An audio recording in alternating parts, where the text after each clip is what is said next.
ఎన్నికల ముందే కాకుండా అధికారం వచ్చిన తర్వాత కూడా నాయకులు సమస్యలను స్వయంగా వచ్చి చూసి వెంటనే నిధులు విడుదల చేసి వాటిని పరిష్కరించేస్తామని హామీలు ఇచ్చి నెలలు గడుస్తున్నా ఇప్పటికీ ఏ విధమైన చర్యలు తీసుకోకపోవడం చాలా విడ్డూరం, బాధాకరమని సిపిఎం సిపిఐ నాయకులు కోనేటి రాజు, సాక రామకృష్ణ అన్నారు. పిఠాపురం మున్సిపల్ గెస్ట్ హౌస్ లో గల పాడా కార్యాలయంలో పాడాపేడి శ్రీనివాసరావు ఆధ్వర్యంలో జరిగిన ప్రజా ఫిర్యాదుల పరిష్కార వ్యవస్థ కార్యక్రమంలో పట్టణంలోని 29వ వార్డులో రోడ్డు సమస్యపైన సిపిఎం జిల్లా నాయకుడు కోనేటి రాజు ఫిర్యాదు చేశారు. అలాగే ఇళ్ల నిర్మాణాలకు లోన్లు ఇవ్వకుండా నిలిపివేయడంతో ప్రభుత్వం ఇచ్చిన స్థలాల్లో ఇళ్లు నిర్మించుకుంటున్న పేదలు తీవ్ర ఇబ్బందులు పడుతున్నారని, వారికి వెంటనే ప్రభుత్వం లోన్లు మంజూరు చేయాలని సిపిఐ పట్టణ కార్యదర్శి సాక రామకృష్ణ ఫిర్యాదు అందించారు. అలాగే పిఠాపురం పట్టణం గొర్స రోడ్డు నిర్మాణం చేపడతామని కొన్ని నెలల క్రితం ఇచ్చిన హామీని వెంటనే అమలు చేసి ప్రయాణికుల ఇక్కట్లు తొలగించాలని కూడా ఆయన ఫిర్యాదు చేశారు. నియోజకవర్గంలోని పలు ప్రాంతాల నుంచి ప్రజలు పలు సమస్యలపై ఫిర్యాదులు అందజేశారు. ప్రజలు ఇచ్చిన ఫిర్యాదులను పరిశీలించి ప్రాధాన్యత పరంగా పరిష్కార చర్యలు చేపట్టడం జరుగుతుందని పాడాపేడి శ్రీనివాసరావు తెలిపారు. మున్సిపల్ కమిషనర్ కనకారావు, వివిధ శాఖల అధికారులు, సిబ్బంది కార్యక్రమంలో హాజరయ్యారు.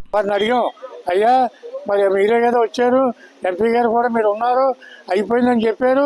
ఏమైపోయిందండి? ఇంతవరకు కూడా ఆ రోడ్డుకి దిక్కు ఇవ్వడం లేదని అడిగితే మేము ఇదిగో కాంట్రాక్ట్లు ఎవరో రావట్లేదు, కాంట్రాక్ట్లు వస్తే చేస్తామని హామీ మాట చెప్తున్నది తప్ప అది మాత్రం ఇప్పటికీ కూడా ఆచరణలో జరగలేదు.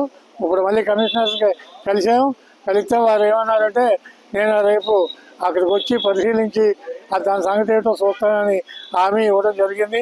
మరి హామీగా ఉండిపోకుండా అది నిలబెట్టుకొని ఈ కొన్ని నెలల్లో ఆ రోడ్డు పూర్తి చేయాలని సిపిఎం పార్టీగా మేము డిమాండ్. ఈ ఇల్లు విషయంలో దృష్టి పెట్టి తక్షణమే బిల్లులు చెల్లించాలని సిపిఐ పార్టీ తరఫున డిమాండ్ చేస్తా ఉన్నాం. రెండోది, గోర్స రోడ్డు గత ఏప్రిల్ నెలలో నిర్మాణం చేపడతానన్నారు. అది పూర్తిగా శిథిలావస్థలో చేరుకుని ఉంది. ఇప్పటి వరకు కూడా వేస్తామని కాలయాపన చేస్తున్నారు తప్ప నిధులు వచ్చాయని చెప్తున్నారు తప్ప రోడ్డు నిర్మాణం చేపట్టలేదు.